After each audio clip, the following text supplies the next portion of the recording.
Vous êtes à l'écoute du podcast du laboratoire d'excellence ICA. ICA comme industrie culturelle et création artistique. Bonjour à tous et bienvenue. Je suis Vanessa et régulièrement, j'animerai une conversation avec des chercheurs en sciences humaines au cours de laquelle nous aborderons de manière informelle des questions liées aux pratiques culturelles, aux industries créatives et à leurs nouveaux modèles économiques et de régulation. Mes interlocuteurs seront sociologues, économistes, juristes ou encore designers.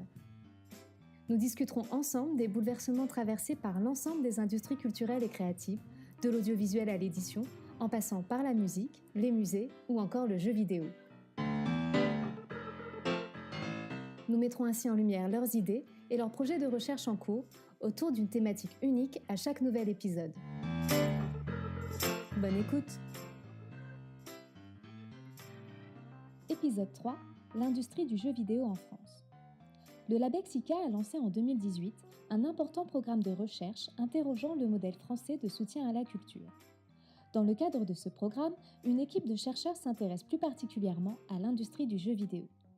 Leur étude porte sur les évolutions et les formes contemporaines de l'industrie du jeu vidéo en France. Cette industrie connaît un tournant depuis une dizaine d'années. Évolution des politiques publiques, internationalisation du secteur, hétérogénéité des acteurs composant cette industrie, multiplication de l'offre de formation, dynamique régionale ou encore créativité à la française, ce sont autant de questions que nous aborderons dans cet épisode pour tenter de mieux comprendre la structuration de ce secteur en pleine mutation. Pour répondre à toutes ces questions, aujourd'hui, il y a à mes côtés Vinciane Zaban. Bonjour Vinciane. Vinciane, tu es maître de conférences en sciences de l'éducation au sein du laboratoire Experis à l'Université Paris 13. Et tu conduis depuis 2005 des projets de recherche autour de l'innovation au sein de l'industrie du jeu vidéo. Il y a également à mes côtés aujourd'hui Vincent Berry. Bonjour Vincent. Vincent, tu es également maître de conférences en sciences de l'éducation au sein du laboratoire Experis de l'Université Paris 13. Tu es aussi le coordinateur du Fab Lab Ludomaker au sein de l'Université Paris 13, dont le LabEx ICA est partenaire. Et tu mènes des projets de recherche autour du jeu vidéo et du jeu plus globalement. Il y a également à nos côtés aujourd'hui pour discuter avec nous Ovik Termination. Bonjour Ovik. Ovik, tu es maître de conférences en géographie au sein du laboratoire CITER au sein de l'Université de Tours. Et tu es un chercheur membre depuis le début de ce projet, du projet de recherche Tetris, porté au sein du LabEx ICA. Tetris signifiant territoire et trajectoire professionnelle dans les industries du jeu vidéo. Donc, une première question pour commencer. J'aimerais revenir sur la place du jeu vidéo en France. Comment cette industrie s'est positionnée en France en tant que secteur culturel? Peut-être tenter une petite remise en perspective historique sur ce point. Vinciane, tu veux y répondre? On n'est pas des historiens et des historiens qui travaillent plus précisément sur ces questions-là, mais on peut quand même apporter quelques éléments. Effectivement, là-dessus, il y a des choses un petit peu particulières qui se passent. L'industrie du jeu vidéo, elle se développe en France depuis longtemps, depuis les années 80, je pense qu'on peut dire. Infogrames, c'est 83, je crois. 83, voilà. Donc, il y a plusieurs phases dans cette industrie que les historiens, avec des travaux en cours comme ceux d'Alexis Blanchet, par exemple, qui est aussi partie du LabEx, participent à construire. Et elle a plusieurs phases. Elle n'est pas tout de suite reconnue effectivement comme une industrie culturelle et c'est quelque chose qui n'est pas forcément évident à l'origine puisqu'elle va s'inscrire dans différents secteurs, entre autres dans le divertissement, puisqu'on a une offre qui est souvent considérée comme la destination des publics jeunes.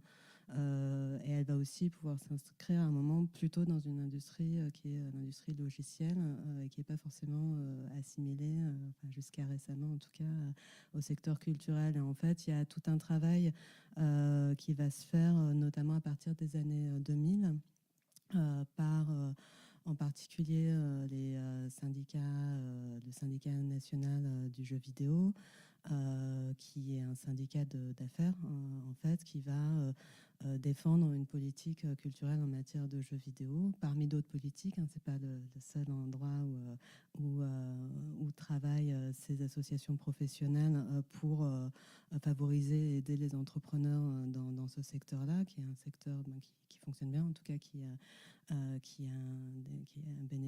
fait des bénéfices assez importants. Et donc, eux vont, à partir des années 2000, s'associer notamment au CNC et à des institutions culturelles pour faire reconnaître le jeu vidéo comme produit culturel et bénéficier évidemment aussi des soutiens des pouvoirs publics pour la production de ce qui est considéré aujourd'hui comme une œuvre culturelle. D'accord. Donc si tu évoques un syndicat du coup qui supporterait le secteur du jeu vidéo, donc ce qui laisse sous-entendre qu'il y a quand même différents acteurs qui composent ce secteur du jeu vidéo. Qui sont ces acteurs? Quelles sont leurs différentes tailles peut-être? Quels sont les types d'acteurs les plus importants du secteur? Et comment on peut se dessine ce secteur? Alors, c'est une question qui est directement en lien avec le projet qu'on a voulu monter. Parce qu'en fait, quand on a commencé à s'intéresser à la question, il y avait quelques acteurs qui étaient visibles, qui sont plutôt des gros acteurs. Ovik pourra peut-être compléter, qui notamment donc les éditeurs. Le jeu vidéo, en fait, la manière dont ça fonctionne, c'est qu'il y a plusieurs types de structures et deux principales, enfin trois, avec les studios de développement, les éditeurs et puis les distributeurs, des acteurs qu'on va retrouver dans d'autres types d'industries culturelles. Comme acteurs visibles, il y avait surtout les éditeurs. Donc le plus gros en France, c'est assez connu, c'est Ubisoft. Et puis quelques gros éditeurs qui sont rassemblés dans le syndicat des éditeurs de logiciels de loisirs. Et puis quelques gros studios qui étaient les plus visibles. Et en fait, nous, on s'est dit, mais en fait, l'industrie du jeu, c'est pas seulement ça, c'est aussi plein de petits acteurs. Et donc, on a voulu essayer de comprendre quels étaient ces autres acteurs. Oui, l'idée, c'était d'aller justement regarder au-delà de ces grandes structures porteuses de l'industrie du jeu vidéo. Et notamment du côté des acteurs institutionnels, c'est vrai quand on travaille sur ce champ-là, on identifie assez facilement le CEL et le SNJV, donc Syndicat national du jeu vidéo. Mais en réalité, il y a beaucoup d'autres acteurs à une échelle régionale ou locale qui soutiennent ou qui portent le développement de l'industrie du jeu vidéo en France.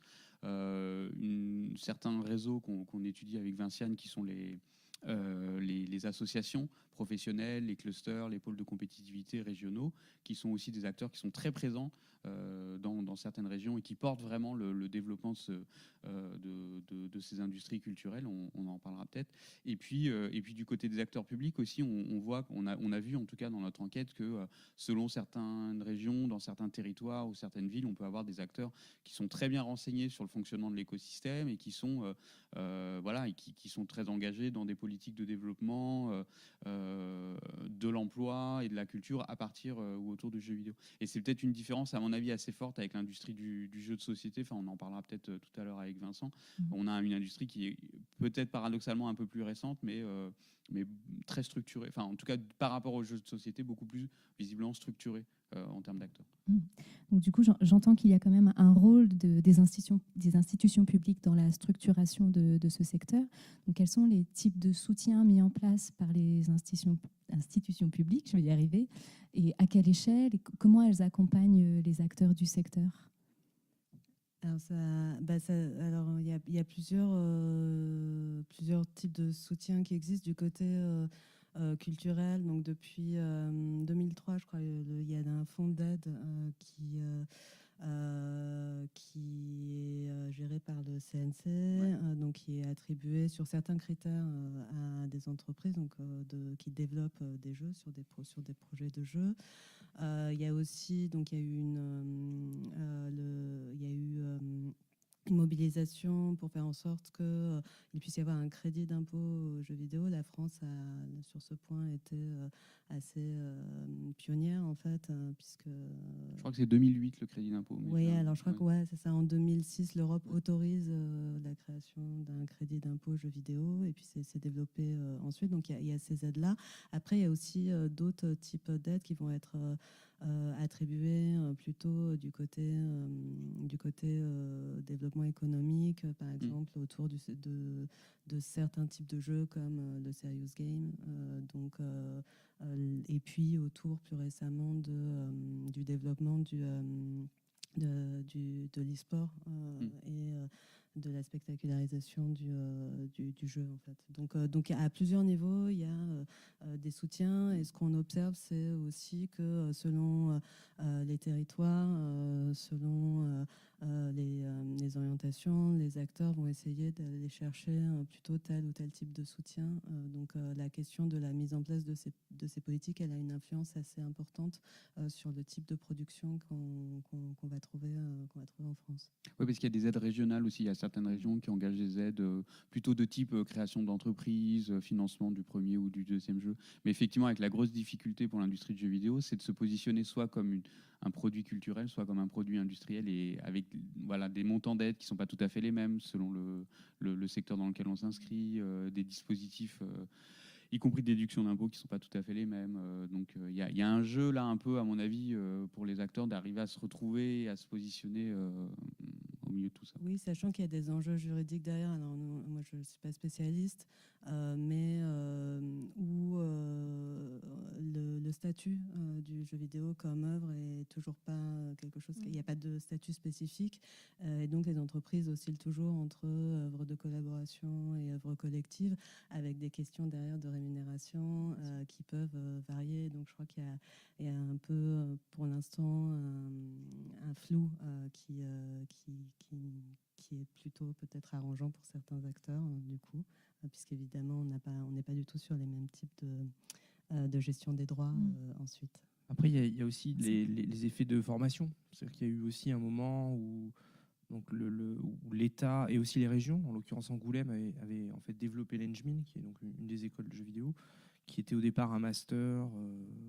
Voilà. Et puis en fait, il y a eu un investissement dans le cadre d'un pôle d'attractivité qui était le pôle Image, je crois, d'Angoulême, où là, il y a eu du coup du soutien à la fois de politique publique locale et nationale. Donc, j'entends du coup qu'il y a différents types d'accompagnement à différentes échelles, à la fois nationales ou locales. Donc ça veut dire qu'il y a quand même peut-être une grande homogénéité de ce secteur et que du coup, géographiquement, cette industrie est un peu disséminée peut-être sur tout le territoire et pas forcément uniquement à Paris comme on peut l'imaginer. Et oui, il y a du jeu vidéo aussi en dehors du Voilà. périph'. Non, mais effectivement, c'est une question. C'est une des questions qui était au cœur parmi certaines grandes questions au cœur du projet Tetris. C'était ça, c'était justement de sortir de l'agglo parisienne, parce qu'effectivement, la focale est souvent mise sur l'agglo parisienne, parce qu'on a quand même quelques grands studios, dont Ubisoft à Montreuil, mais aussi différents grands studios taille moyenne ou studios indépendants dans Paris. Donc l'idée, c'est d'aller voir ailleurs. Et avec le premier constat qu'effectivement, il y a du jeu vidéo dans maintenant à peu près toutes les régions de France, en réalité. Et quand on regarde la carte des réseaux professionnels, il y en a dans pratiquement toutes les régions. Vu qu'on a réduit le nombre de régions, c'est encore plus flagrant. Alors avec effectivement des tissus qui sont très hétérogènes, parce que on peut avoir certaines régions comme les Hauts-de-France ou les Pays de la Loire, où on est plutôt sur un tissu de petites entreprises, voire très petites entreprises. Je crois que la plus grosse boîte de jeux vidéo dans les Pays de la Loire, c'est Incubus, et c'est 15 personnes. Il y a peut-être il y a Bimove, ah oui, mais en tout cas on est sur des unités plutôt de quelques dizaines maximum d'employés, alors que à Lyon ou à Paris, effectivement, ou à Lille, enfin pas à Lille d'ailleurs, mais dans la région Hauts-de-France, Ankama, où là pour le coup on draine un plus grand nombre d'employés. Donc on a effectivement un tissu qui est très très hétérogène, et qui est sans doute d'autant plus hétérogène qu'on a du mal à identifier aussi toutes les petites boîtes, les auto-entrepreneurs, les gens qui développent leur premier jeu un peu en semi-professionnalisation ou en indépendant, ou en tout cas sur leur temps libre, parce qu'on a rencontré en fait plusieurs enquêtés qui nous ont dit avoir démarré comme ça sur leur temps libre, et donc qui n'étaient pas référencés comme créateurs de jeux vidéo parce qu'ils avaient déjà un emploi principal, mais qui pourtant s'étaient lancés dans ces activités-là. Et puis on a du mal aussi à repérer toutes les boîtes qui ferment tous les ans. Donc ce qui fait que en réalité, on prend souvent la métaphore de l'iceberg, mais pour le coup là, je pense que ça marche plutôt pas mal sur le jeu vidéo. C'est-à-dire qu'on a quelques boîtes qui sont très très bien repérées, quelques territoires très bien repérés, mais tout ce qu'il y a derrière, pour lesquelles les boîtes pour lesquelles les aides ne sont pas nécessairement bien adaptées d'ailleurs, là pour le coup on a beaucoup plus de mal à les repérer. Oui, voilà, du coup, j'ai un peu le sentiment en t'écoutant qu'il y a quelques très gros, comme Ubisoft par exemple, et puis disséminés un peu sur tout le territoire des petits producteurs de jeux vidéo ou des petits indépendants, des choses comme ça. Est-ce que du coup, ces acteurs-là identifient, tu évoquais par exemple des clusters ou des pôles de compétitivité, voilà, des structurations du secteur. Est-ce que ces petits acteurs arrivent à se saisir de ces structures? Est-ce qu'ils en ont conscience? Et est-ce qu'ils arrivent aussi à se saisir des différentes aides de la part des institutions publiques qui peuvent exister? Alors, il me semble, il y a deux choses. Effectivement, du côté des réseaux, il me semble qu'il y a beaucoup de développement ces dernières années, qu'on voit aussi se traduire par des formes de mobilisation un peu différentes, des communautés professionnelles qui se constituent avec l'essor du jeu indépendant, avec le développement des formations, des réseaux de gens qui étaient dans des formations, etc. Donc qui vont se traduire aussi par d'autres choses. Donc au niveau de la mise en réseau, je pense, et du repérage des collectifs, c'est assez important. Un exemple par rapport à ce qui vient d'être dit, c'est qu'il y a aussi des endroits en France où il n'y a pas de... Parce que souvent on observe des développements dans des endroits où il y a une tradition de production de jeux vidéo, comme à Lyon par exemple, où il y a un historique, ou à Montpellier, etc. Récemment, j'étais aussi à Toulouse, où il y a rien, il n'y a pas de grosses boîtes, ni même de petits studios, mais il y a quand même des freelances, et il y a quand même des associations, des collectifs qui regroupent à la fois des gens qui voudraient faire partie de l'industrie et ou qui sont freelance pour cette industrie. Donc ça, de ce côté-là, ça marche bien. En revanche, du côté de la sollicitation des aides et de l'adaptation des aides à ce qui constitue numériquement l'essentiel des acteurs qui produisent des jeux vidéo, alors pas en termes de chiffre d'affaires, mais des petites et très petites entreprises, on n'a pas l'impression que les systèmes mis en place correspondent exactement à ces besoins-là. En fait, la plupart, mais comme dans d'autres secteurs culturels, là-dessus, je ne pense pas que ce soit une exception, se financent aussi beaucoup. C'est des gens qui vont travailler pendant 2 ans dans un gros studio, par exemple, et puis qui vont ensuite se mettre, essayer de monter leurs entreprises, et donc être financés aussi un petit peu quand même par les aides pour le retour à l'emploi. Ouais. Non, mais juste pour compléter là-dessus, effectivement, ce qu'il faut avoir en tête, c'est que les aides publiques sont plafonnées. Donc ça, c'est le cadre européen, le cadre législatif européen. Ce qui veut dire que en fait, les boîtes doivent apporter, en fonds propres, du budget quoi, pour le développement d'un jeu. Et je crois que c'est au maximum 50% les aides publiques de mémoire. Donc, ce qui veut dire qu'une petite boîte doit apporter quasiment la même somme. Donc, une boîte, un studio de taille moyenne aura sans doute moins de difficultés. Un créateur de jeu qui se lance, ce sera très compliqué pour lui de décrocher ces aides-là. Donc, on a vraiment cette inadaptation qui rend compliqué le lancement du premier ou du deuxième jeu pour ces très petites structures ou ces auto-entrepreneurs.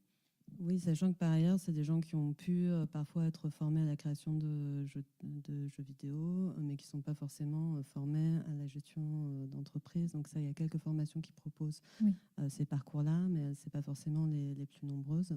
Et donc souvent, on a rencontré certains d'entre eux qui ont mis plusieurs années à s'apercevoir qu'ils pouvaient bénéficier d'un crédit d'impôt. Le jour où ils ont été contacter un comptable professionnel, etc. Donc voilà, donc il y a une information qui peut plus ou moins bien circuler à ce niveau-là. Vincent, tu veux réagir sur... Non, il y a eu un effet d'aubaine aussi qui était autour du Serious Game. Je sais pas, vous l'avez évoqué. Il y a eu effectivement un gros appel.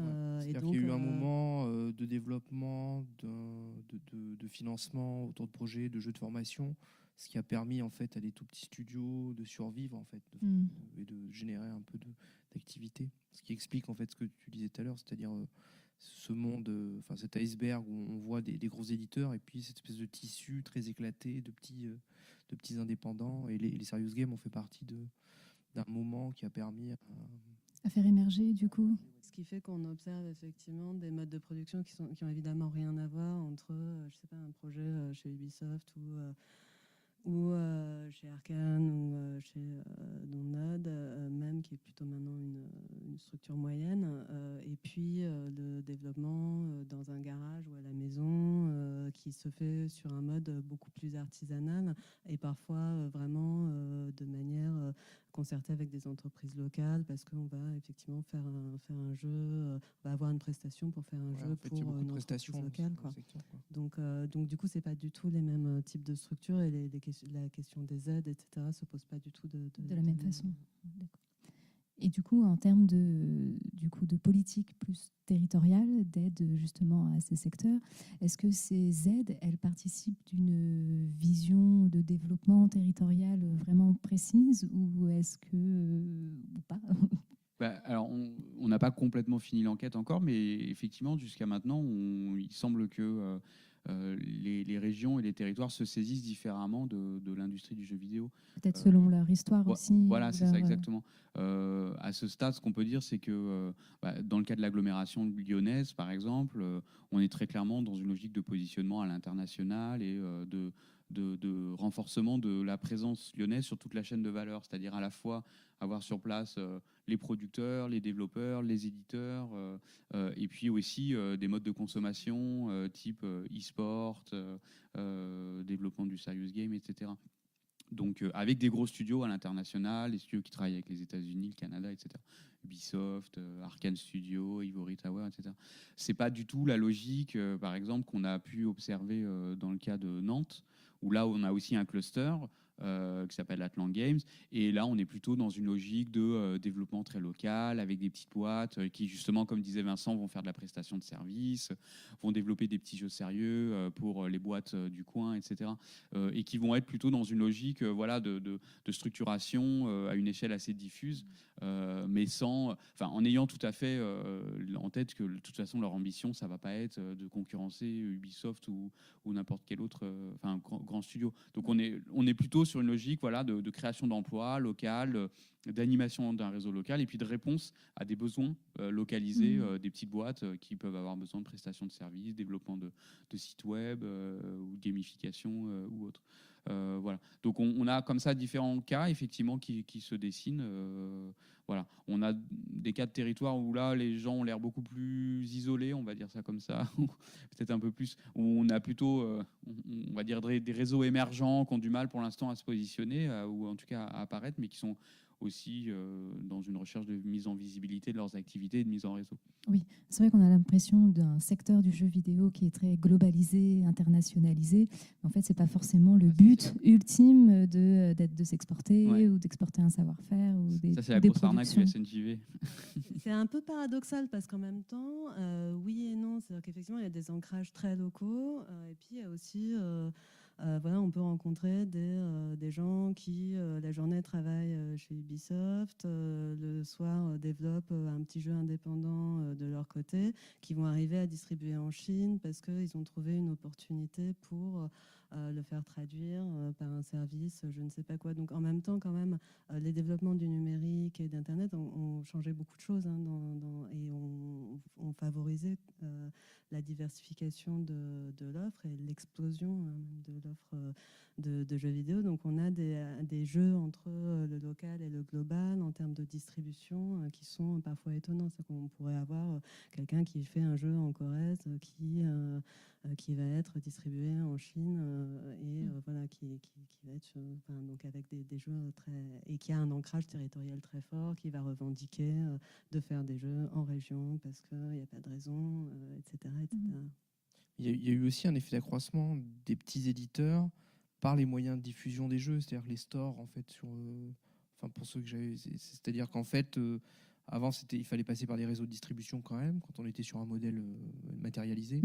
Et donc du coup ce qu'on décrit là, c'est encouragé par le fait que les plateformes de diffusion sur téléphone portable, parce qu'il y a beaucoup de jeux aussi sur téléphone portable qui sont diffusés et en fait ont encouragé ces espèces de petits éditeurs ou de petits créateurs qui va proposer son jeu et généralement qui reste pas très longtemps parce qu'il faut mettre à jour le jeu et puis s'il n'a pas dépassé, donc au bout d'un moment il est plus disponible.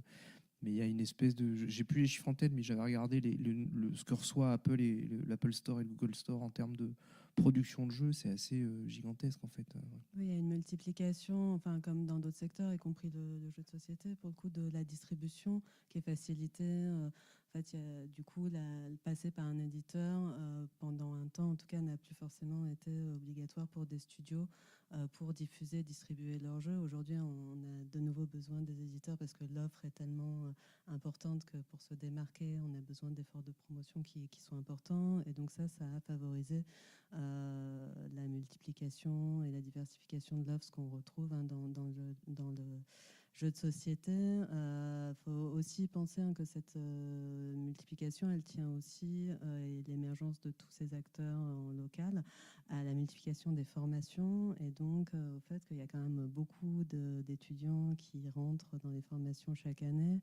Il y a peut-être 46 parcours de formation recensés en France pour un nombre d'emplois qui n'est pas très élevé, qui n'a pas beaucoup évolué. On peut peut-être en parler. Du coup, qu'est-ce que ça représente en termes d'emploi, le jeu vidéo? Alors en fait, c'est très difficile d'avoir des chiffres, y compris parce qu'il y a un peu ce halo où on ne sait pas trop qu'est-ce qui est dans le jeu vidéo, qu'est-ce qui n'y est pas. Alors, il me semble qu'en emploi direct, on trouve des données entre 3 000 et 5 000 emplois. Voilà. En tout cas, les chiffres les plus convaincants, enfin, je ne sais pas comment il faut dire, les plus fiables estiment en termes d'emploi direct entre 3 000 et 5 000 sur le secteur, du jeu vidéo en France. Et moi, ce que j'avais vu, c'est qu'il y a une grosse partie en fait sont du commerce, en fait, du marketing. Non, alors là, c'est emploi direct. Ah là, c'est emploi direct. On serait plutôt autour de 10 000, je crois, ou 12 000, entre 10 000 et 12 000. Voilà. Effectivement, comme dit Vinciane, si on inclut les emplois indirects, distribution, commerce, etc. Donc entre 3 et 5 000. Mais surtout, c'est un chiffre qui a visiblement assez peu évolué depuis le début des années 2010. D'accord. Malgré l'évolution du secteur et de l'offre, il n'y a pas forcément plus d'emplois. En fait, une des choses qu'on regarde, parce qu'on regarde les parcours, enfin on était parti sur l'idée de regarder les carrières, c'est qu'en fait ces carrières restent, alors peut-être que c'est en train d'évoluer, restent très courtes. C'est-à-dire que c'est un secteur, c'est vrai aussi de d'autres secteurs artistiques et culturels, mais où on ne fait pas de vieux os parce que les conditions de travail sont extrêmement éprouvantes, les salaires sont assez bas. Et du coup, récemment s'est créé un syndicat des travailleurs du jeu vidéo et donc qui a lancé une enquête. Et d'après leurs données, après 40 ans, on n'a plus beaucoup de personnes dans l'industrie, ce qu'on ne peut plus trop attribuer à une forme de jeunesse de l'industrie aujourd'hui. Donc du coup, on a un turnover qui est quand même assez important. C'est-à-dire qu'effectivement, il y a peu d'emplois. On peut imaginer qu'il y a un renouvellement qui est constant, en fait. Néanmoins, il reste quand même des gens qui ont besoin donc, de trouver d'autres solutions, et puis des gens peut-être qui quittent l'industrie classique et qui vont essayer de trouver des manières de travailler, de monter des entreprises pour travailler dans des conditions qui sont plus conciliables avec une vie de famille, une évolution personnelle. Et donc, actuellement, il me semble qu'il y a beaucoup de changements et de mobilisation autour de ça, essayer de trouver des solutions alternatives. C'est juste peut-être pour préciser que c'est pas spécifique, enfin il semblerait que ce soit pas spécifique au cas français, parce que il y a eu l'enquête IGDA, la International Game Developer Association, qui fait une enquête en ligne régulièrement, et on a des proportions entre juniors et seniors dans le milieu qui sont assez similaires à ce qu'on trouve en France. Et pour en avoir discuté avec quelques collègues japonais qui étaient au colloque à Turin, il semblerait qu'au Japon aussi, alors que c'est souvent présenté comme le pays de l'industrie du jeu vidéo, on ait du mal à capter les seniors, enfin à garder les seniors justement dans cette industrie-là. Mais ce qui est en train quand même il y a une forme de prise de conscience à ce niveau-là, en disant en fait c'est aussi de l'expérience qu'on perd, et du coup voilà, il y a des gens qui se mobilisent pour essayer de changer aussi les logiques de production à ces niveaux-là. Une des explications, alors il y a effectivement les conditions de travail qui sont très difficiles, difficiles de concilier avec la vie de famille. Une des explications possibles aussi, c'est le manque de postes à responsabilité qui permettrait justement de faire évoluer les carrières en proposant à des gens de passer Type voilà. management, par exemple, exactement. ou gestion de projet. Voilà, exactement, gestion de projet, et donc du coup qui offre des opportunités d'évolution de carrière à des gens, et donc aussi des prétentions salariales un peu plus intéressantes. Ça, ce type de poste, on les trouve dans des grosses boîtes, on les trouve dans des boîtes américaines, on les trouve visiblement, en tout cas c'est encore au stade de l'hypothèse, il faudrait vérifier, mais en France on en trouve assez peu. Donc les perspectives d'évolution de carrière, effectivement, elles sont relativement réduites par rapport à d'autres secteurs hors des industries culturelles, quoi. Donc ça peut être aussi un motif de désengagement, quoi. Et après, une des solutions qui est adoptée par certains, c'est de partir, puisque donc, le marché de l'emploi n'est pas très élevé en France, il est beaucoup plus important au Québec, par exemple. Donc à Montréal, juste sur Montréal, il me semble, il y a plutôt, on a le double d'emplois que sur la France entière. D'accord. Et avec des gros studios, avec des conditions salariales qui ne sont pas du tout les mêmes. Donc il y a une attraction quand même assez forte. Encore aujourd'hui vers l'Amérique du Nord, qui a développé des politiques aussi pour le coup de crédit d'impôt qui sont extrêmement intéressantes. Et de proximité avec les campus aussi. Ouais, des logiques de formation, très fortes. Parce que pour autant, j'entends du coup cette grande précarité et des carrières qui sont courtes, mais effectivement, en termes de formation, pour autant, on a l'impression qu'il y a énormément de formations qui destinent à ces métiers-là et qu'elles sont aussi très attractives pour la jeunesse. On a l'impression, combien de formations il existe en France et comment elles sont, par qui elles sont proposées. Ouais. Effectivement, alors il y a un annuaire des formations, annuaire de la FJV, qui est une association qui communique beaucoup sur l'industrie du jeu vidéo, qui recense 46 formations à ce jour. 46 formations et parcours, c'est-à-dire public et privé. Voilà, exactement, public et privé. Donc formation et parcours, c'est-à-dire à la fois des écoles spécialisées dans le jeu vidéo, la formation en jeu vidéo, et puis des parcours qui sont au sein d'autres parcours, parfois en informatique ou dans les études d'art artistique, etc. Donc qui offrent un diplôme à différents niveaux, licence ou master. Effectivement, on est plutôt dans une logique d'expansion, d'explosion de l'offre en fait de formation depuis plusieurs années. Mais c'est un peu de la poudre aux yeux aussi, c'est-à-dire, comme on vient de le dire, il y a assez peu d'emplois au final, donc ça interroge aussi cette pléthore d'offres, parfois d'ailleurs pas toujours, avec des prestations assez inégales d'une école à l'autre. Oui, en fait, il y a quelques formations publiques. Il y a l'ENJMIN, une école nationale du jeu et de médias interactifs, et qui a une très bonne réputation d'ailleurs. Il y a des formations en université. On en a une à Paris 13 au niveau licence pro. Et après, il y a beaucoup de formations privées dont certaines sont apparues dans les années 2000, d'autres sont beaucoup plus récentes. Et donc, il y a vraiment un marché là-dessus, puisque c'est des formations qui sont assez coûteuses. Et il me semble que là-dessus aussi, il commence à y avoir des questionnements au sein de l'industrie, chez les acteurs, pour essayer d'avoir une forme de régulation. Puisqu'on se rend bien compte qu'il y a un peu de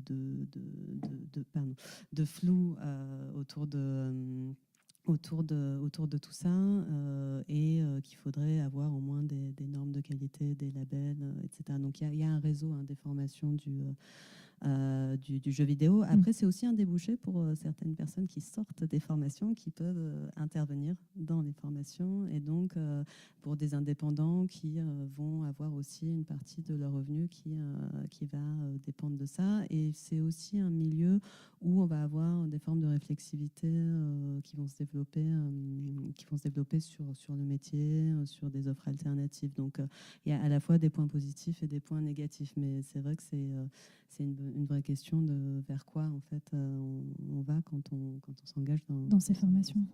Et est-ce qu'elles accompagnent une insertion professionnelle des étudiants? Est-ce qu'elles sont quand même connues et reconnues par les potentiels recruteurs Après, il y a des partenariats qui sont faits Oui. entre chaque formation et à l'ensemble et des industries. En fait. Donc, du coup, là, ils ont des réseaux professionnels sur le modèle des écoles de commerce. En fait. Ok. Ils envoient du monde. Ouais. Oui, exactement. Et puis, en fait, la plupart. Enfin, pour les plus grosses. Hein. Après, Oui, effectivement, ce qui évoque Bah, l'ancienne, c'est des parcours où l'ancrage territorial est relativement faible en termes de cluster. Et du coup, là, oui, on se pose légitimement la question de l'orientation. Après, ce qu'on peut imaginer, c'est que ça va aussi dans des dispositifs c'est-à-dire qu'en fait, ils ont une expertise dans la question du jeu et en fait, ils vont travailler dans un autre domaine autour de la gamification. Donc, ils vont faire du développement web et ils auront une formation game design en se disant je peux intégrer.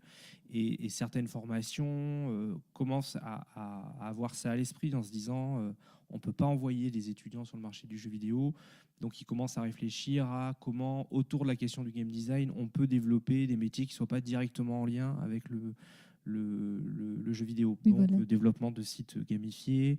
Parfois même, on peut les réorienter vers d'autres secteurs, des game designers, je sais pas quoi, d'escape room ou des choses comme ça. Mais vers le jeu de société maintenant. Et sur le jeu de société aussi. Oui, t'as complètement, quelques, il me semble, Rosoy, par exemple, c'est pas un ancien développeur. Oui, ce qu'on voit, c'est des gens basculer en fait d'un secteur à l'autre, du jeu de société au jeu vidéo ou inversement. Voilà.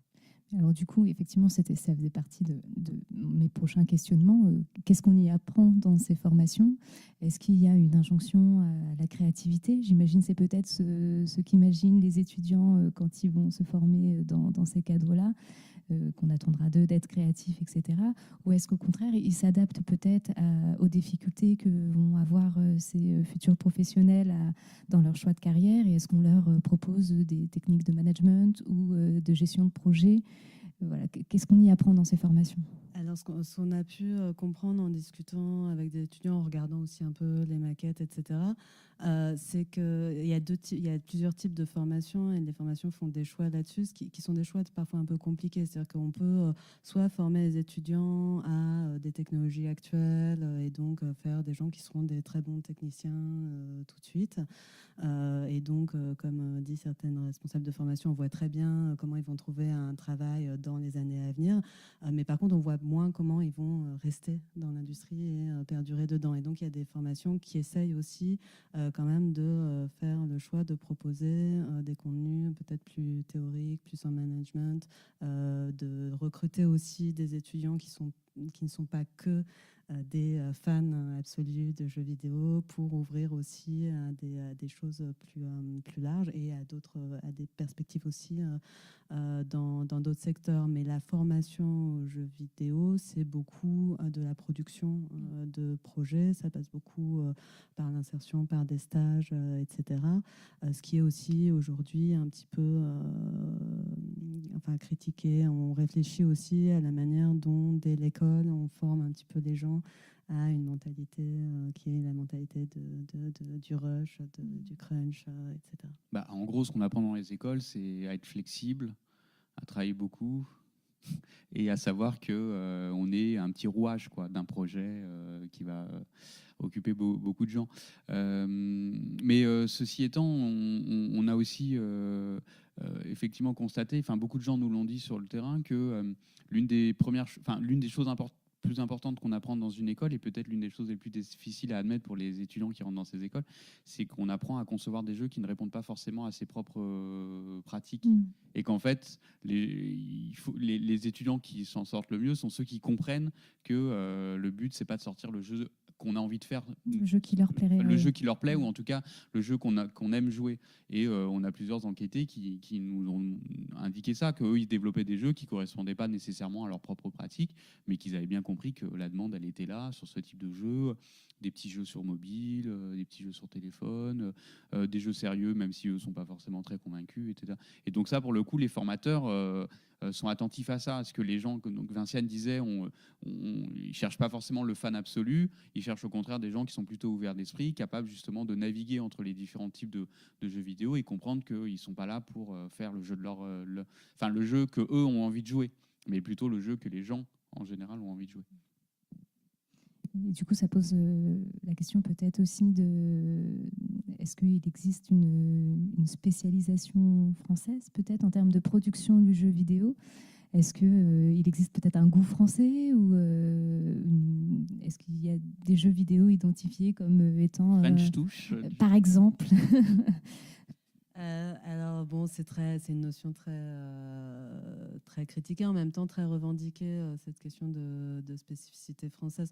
Du côté des formations, on a rencontré des formateurs qui revendiquent en tout cas le fait d'avoir une identité de professionnel qui est recherchée, y compris à l'étranger. C'est-à-dire que les gens qui viennent de telle école sont appréciés pour justement parce qu'ils seraient multitâches et que en fait ils seraient plus adaptables, capables de prendre des rôles de management sur des projets. Sur le type de production même, je pense que c'est une question qui est quand même difficile à Non, mais je suis d'accord avec toi. C'est effectivement quelque chose qui est très revendiqué par les acteurs du secteur. Alors, en gros, ce serait des jeux un peu plus intelligents, un peu plus pensés, un peu plus réflexifs. Le modèle étant Quantic Dream, David Cage, etc., qui revendiquent ce jeu. Mais dans les faits, c'est quand même, c'est difficile de répondre à cette question-là. En revanche, j'insiste sur ce que vient de dire Vinciane. La qualité des formations en France, pour le coup, semble reconnue à l'international. D'accord. Et s'il y a une French touch, je sais pas, elle serait peut-être plutôt dans la qualité de la formation que dans le type de produit. Oui, après, c'est sûr que c'est un concept, un argument qui a servi à consolider l'ancrage culturel du jeu vidéo. Et il y a aussi une dimension sur les aides qui sont attribuées par le CNC, le Fonds d'aide aux jeux vidéo. On doit quand même prouver qu'il y a une dimension culturelle ou une dimension patrimoniale. Donc l'orientation il y a peut-être une orientation quand même de la part de ces dispositifs sur les contenus. Pour la mesurer, il faudrait une enquête spécifique sur en fait, c'était une façon pour les industries de s'aligner sur le cinéma, en fait, en disant il y a une exception culturelle française au cinéma, et en fait il y en a une. Après, il y a quand même en termes de production, dans la construction, il me semble, un moment où les Français arrivent avec des productions de jeux un peu différentes, qui était la période Cryo quand même, où ils étaient relativement visibles, avec des productions où on introduisait du contenu culturel un peu plus légitime dans le jeu vidéo, qui était Versailles, tous ces trucs-là, Pharaon, Égypte. Donc il y a eu une production qui a été très valorisée, alors que les Français produisaient comme les autres, mais en fait il y a eu un effet de valorisation de certains contenus. Et quand même, la France a été relativement en pointe, entre guillemets, sur la question des jeux éducatifs. D'accord. C'est-à-dire qu'elle a eu un moment dans les années 90 sur le ludo-éducatif, des industries qui étaient très présentes, mais qui renvoient aussi à l'histoire justement des relations politiques. Parce qu'au milieu des années 80, il y a eu un premier plan d'équipement en fait, des écoles, et qui étaient les ordinateurs Thomson, les MO5 et tout ça. Et en fait, il fallait produire du contenu pour les écoles, et donc on a créé du contenu éducatif. Et donc il y a eu un petit moment de spécialisation en tout cas d'un secteur de l'industrie française sur le jeu ludo-éducatif, qui a un peu disparu ensuite, mais qui a, je pense, contribué aussi à ce discours que vous évoquiez du jeu intelligent, du jeu culturel. Tu faisais la comparaison avec le cinéma et le soutien au cinéma français. Est-ce qu'on pourrait imaginer dans le secteur du jeu vidéo des dispositifs comme il existe dans le secteur musical ou dans le secteur cinématographique, sous forme de quotas ou de marchés ou de grands événements type festival? Est-ce que c'est en train d'émerger ou pas du tout? Alors, autour de l'essor du jeu indépendant, il y a des formes qui se développent, de festivals. Il y a Indiecade en particulier, qui est un festival de jeux indépendants qui a lieu à Paris. Mais qui est international. Europe, qui est international. Donc, il y a une forme qui est nécessaire aussi, étant donné, comme on le soulignait, la multiplication de l'offre. Il y a des gens qui parlaient il y a 1 an ou 2 de Indiepocalypse, parce qu'il y a tellement de jeux qui sont produits qu'on a une inquiétude sur la façon dont on va pouvoir se démarquer dans la foule, quelque chose que l'industrie musicale a connu aussi avec le développement du numérique. Et donc, il y a besoin d'acteurs qui peuvent faire de la prescription, en fait, donc d'émergence de festivals de ce type. Alors en France, à ma connaissance, c'est surtout Indiecade. En Amérique du Nord, il y a plusieurs types d'événements qui vont se constituer en intermédiaire, justement. Ouais, il y a quelques événements professionnels assez bien identifiés. Je pense, la Game Camp aussi à Lille. Mais alors par contre, les quotas, ça me paraît compliqué parce qu'on n'est pas sur des logiques de diffusion. Pas pour l'instant. Pour l'instant, ouais, Si là, il y a des questions sur le type de distribution de jeux. Il y a des offres qui sont en train de se développer sur des offres de jeux en streaming avec des abonnements de type, comme on pourrait avoir Netflix, quoi. Donc il y a des choses, mais c'est encore en test. Donc là, on ne sait pas encore si c'est des choses qui vont marcher, mais il y a peut-être des choses qui vont évoluer là-dessus. Et justement, les plateformes de diffusion, est-ce qu'elles ont eu leur émergence a eu un réel impact sur la structuration du secteur, sur l'offre ou sur les modes de consommation des jeux vidéo? Oui. Des plateformes comme... effectivement, Vincent évoquait le mobile. Je pense que on parle beaucoup d'une plateforme plutôt PC qui est Steam, sur laquelle on a vu effectivement une explosion de jeux qui est portée par un acteur ancien du secteur. Mais le mobile fait partie des acteurs qui ont vraiment permis de faire aussi exploser cette offre. Donc oui, la distribution est essentielle. Sur les modes de consommation, il y a des évolutions qui sont très importantes. De manière générale, ça a contribué à transformer l'industrie, ce qu'on appelle, on parle de passage d'une industrie de produits à une industrie de services, en fait. Donc,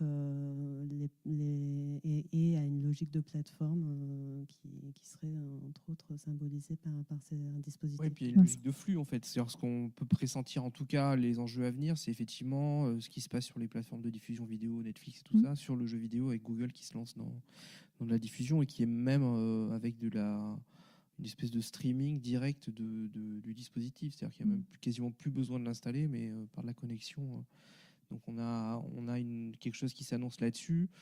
Enfin, la France toute seule, a priori, peut rien faire. Donc ça peut se jouer qu'à un niveau européen, d'essayer de développer des synergies là-dessus. Ouais. Mais ce qui pose effectivement question vis-à-vis du rôle si c'est un modèle qui se développe, comment les petits développeurs vont réussir, quel impact ça va avoir sur l'économie générale du secteur. Oui. Et est-ce que cette profusion de petites entreprises, petites productions qu'on connaît actuellement va survivre dans cet environnement-là? Oui, parce que ce qu'il faut bien avoir en tête, c'est qu'effectivement, toutes ces logiques de dématérialisation, distribution en ligne, ça a été à la fois une ressource pour tout un secteur, mais ça a aussi été l'occasion de recomposition des rapports de force entre ces différents acteurs. Et je pense notamment dans le cas de Steam, qui à un moment donné avait un programme qui s'appelait Greenlight, qui servait en fait à identifier les futurs jeux qui seraient distribués un peu très visibles, avec affichage... avec un affichage soutenu par Steam. En fait, ça a eu un vrai effet de mise en compétition des indépendants pour essayer d'obtenir justement le Greenlight. Donc, ça voulait dire avoir suffisamment de soutien, constituer une base de soutien, donc inciter les gens à voter pour le jeu, etc. Donc, on est vraiment dans une logique très concurrentielle, quoi. Bon, alors maintenant, le dispositif n'existe plus, donc c'est devenu un peu plus la jungle pour ces acteurs-là. Mais je pense qu'il faut vraiment avoir ces deux aspects-là, à la fois outils et puis en même temps...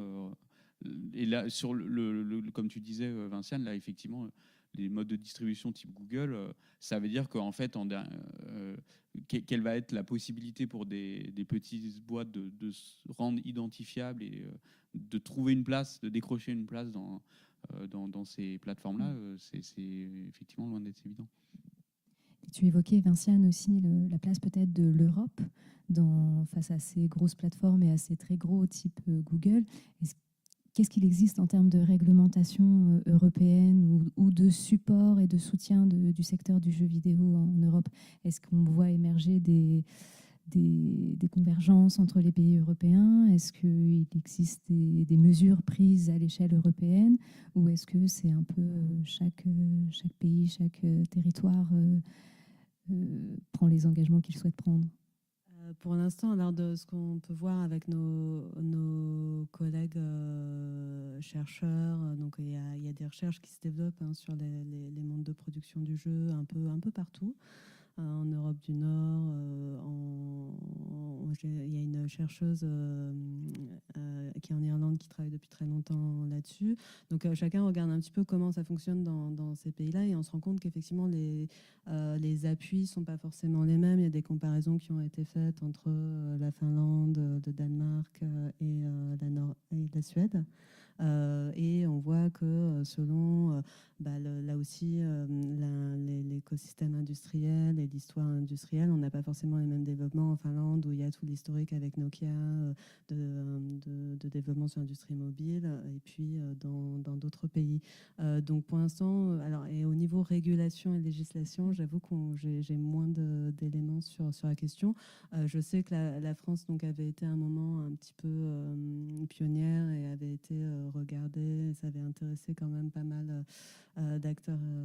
Et l'Angleterre s'est alignée sur. Maintenant l'Angleterre aussi a un système d'exemption fiscale comme dans le cas français. Les premières demandes, parce que vous évoquiez 2000, mais les premières demandes de crédit d'impôt ont été refusées notamment par la Commission européenne, qui était justement pour ne pas... Pour des questions de concurrence déloyale. Voilà, pour des effets de concurrence déloyale. Et il faudrait regarder à quel moment ça a basculé. En fait, la régulation, c'est celle que j'évoquais tout à l'heure, c'est-à-dire qu'au nom de la libre concurrence des marchés, il y a un plafonnement des aides publiques. Et donc ça reste effectivement un enjeu de régulation assez fort. Après, chaque pays peut mettre en place des systèmes de déduction d'impôts. Donc la France l'a fait, l'Angleterre l'a fait. Je me demande même si on n'a pas en Irlande aussi, en Irlande du Nord. En Irlande, il y a une économie qui est beaucoup plus...